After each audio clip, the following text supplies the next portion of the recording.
Hey, High Point family, Pastor Paul here. During these days when we're not meeting together, I would like to give you some devotionals, maybe several times a week, and hopefully you can use them perhaps yourself or gather your family to use them just to keep us all connected. I'm going to be talking with our church leadership, and we're meeting as a pastor staff this week. And in the next few days, we're going to be talking about some ways that we can help and nurture each other during these strange days. Let me give you a couple of verses to think about uh, today and tomorrow. I'm going to read from 1 John chapter 3, starting in verse 16. And here's what Scripture says. By this we know love, because he laid down his life for us, and we also ought to lay down our lives for the brethren. But whoever has this world's goods and sees his brother in need and shuts up his heart from him, how does the love of God abide in him?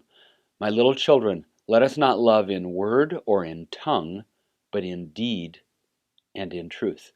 Those are really apropos verses, aren't they, for these days? Many years ago, in fact, back in the year 249, after the death of Christ in the 3rd century, 249 AD, all the way up to 262 AD, there was in the Roman Empire a horrific pandemic.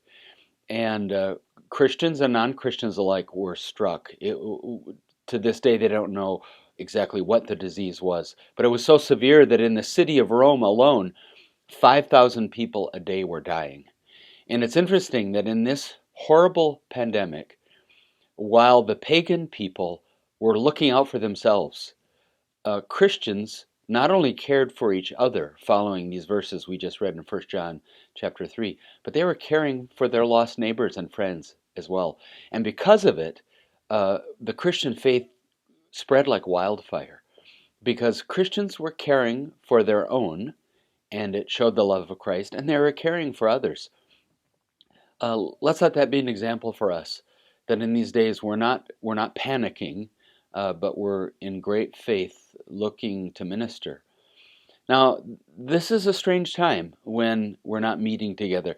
The CDC just announced that gatherings of more than 50 people should not gather for the next 8 weeks. Now, we don't know if that's going to apply to our church. We certainly hope it doesn't. We're going to have to sort of wait and see. But I think a couple things need to be thought of during these times. Number one, if we're not meeting for a few weeks, it's not because we're cowering down in fear.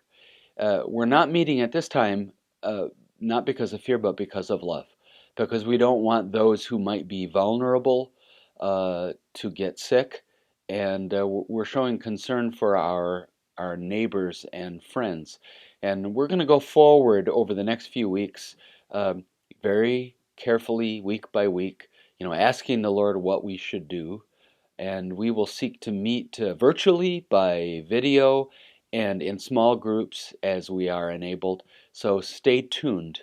And I hope that you will be much in prayer, and I hope that you will be expressing love for your fellow believer. Check up on each other and for the lost around you as well. Again, we're going to come back to you and give you some um, pointers as to how we can meet each other's needs as a church family. In the meantime, be much in prayer. We're praying for you. Don't hesitate to contact us if you have a need, and be showing the love of Christ. Let me read those verses one more time. 1 John chapter 3, verse 16, 17, and 18.